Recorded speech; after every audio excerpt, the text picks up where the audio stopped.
Well, hello there. Here we are for World History. This is chapter 19 on the French Revolution. My hope for you is to write the notes down from the PowerPoint in Canvas. Once you've written those, then go ahead and watch this video where I go through the notes and talk about things, so if you want to add any extra stuff to them, you can.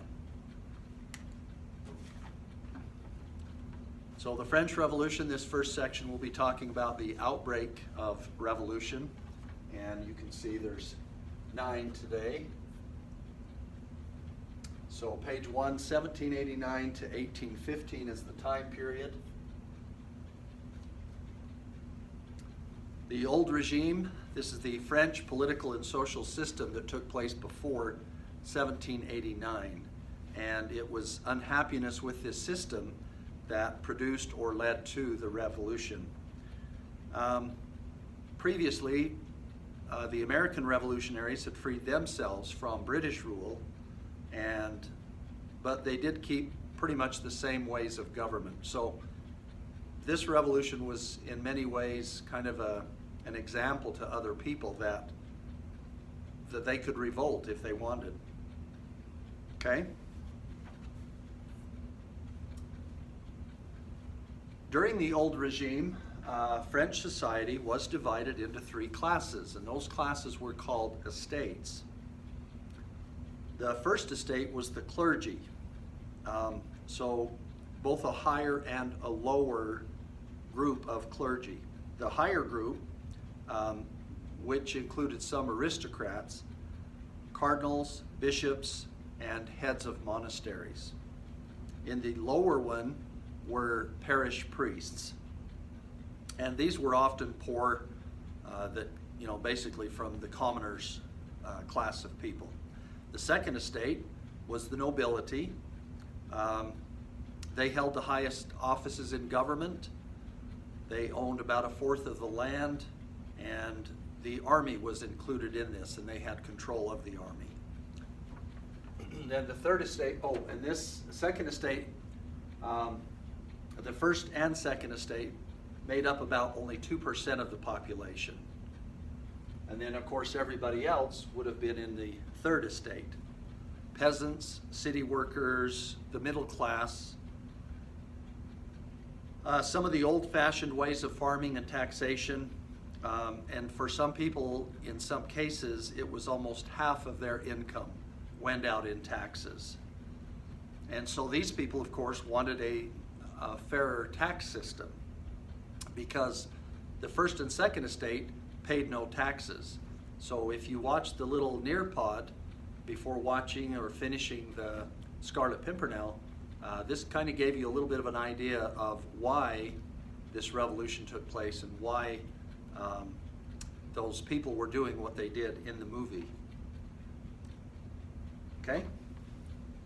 So part of that, this picture is really good, and there's one similar in your book.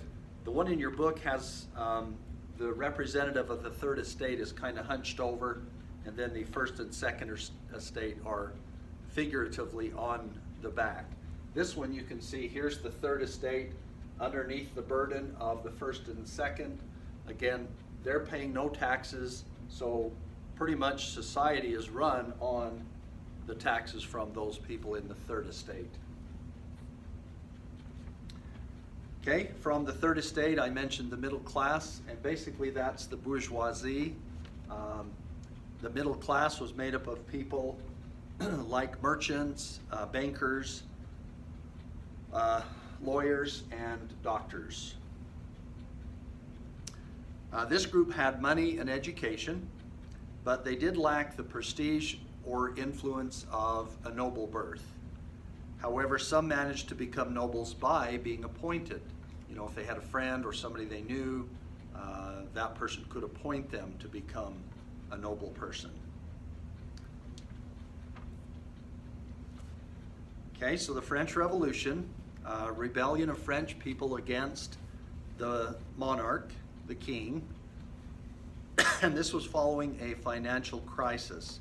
The financial crisis was brought about by debt and poor government, kind of an inefficient government. Now, some of this may have also been a carryover from King Louis XIV, remember the Sun King, and all the money that he spent on the palace. So extravagant spending, there was social inequality, taxes and laws differed from one province to the next. But the most dangerous problem was debt. So King Louis XVI, he was the current king, and his wife was named Marie Antoinette. And later in the movie, it did show that they were eventually beheaded. So Louis XVI asked the first and second estates to accept a tax on their land. Well, they have never paid taxes. They were, the nobility felt like they were much better than everybody else, so they refused. Why should we have to pay taxes? And I think if they had known what came later, or what was going to happen later, they probably would have very eagerly paid some of those taxes, especially for many people who lost their life.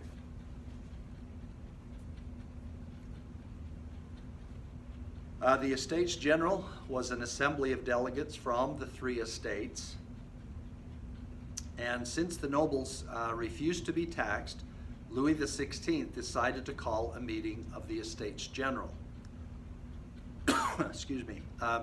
The National Assembly was declared by the members of the Third Estate.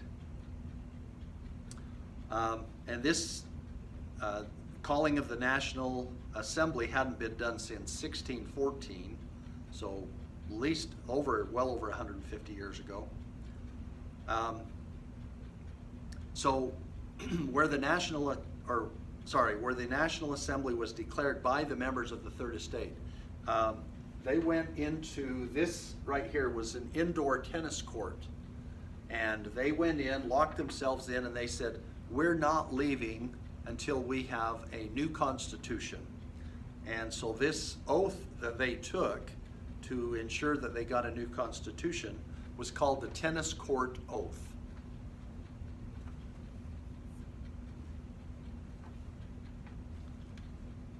The Bastille is the name for this building right here in both pictures. It was a stone prison, a hated symbol of oppression, and it was the site of a siege to save the National Assembly.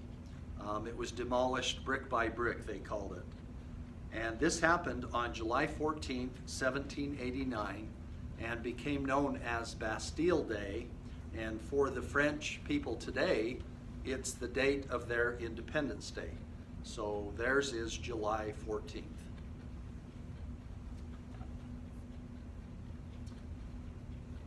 The term émigrés, these were some nobility who had fled France, maybe some of those that, for example, in the movie, that other people were able to escort them out of the country, help them to flee and leave France during that revolution. Again, obviously fearing that their life was in danger are the reasons why they decided to leave. The Declaration of the Rights of Man, this was August 26th of 1789. This was issued by the National Assembly, and it set forth the rights of French citizens. And so issued or adopted by the National Assembly. They wanted the government to belong to the people as a whole, have the people be part of the government and recognize it and contribute to it. This was also inspired by the English Bill of Rights, which we talked about previously, and also our own Declaration of Independence from our early colonists. Okay, so some of the major reforms. Feudalism had ended. We talked about that back in the Middle Ages. An adoption of a constitution that limited the power of the king.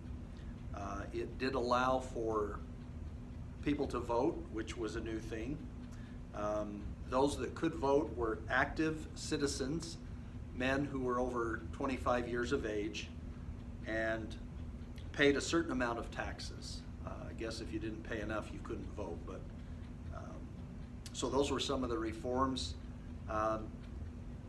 This chapter only has 3 pages, so we'll continue with the Revolution on the next page, and our final one discusses Napoleon. So, thank you.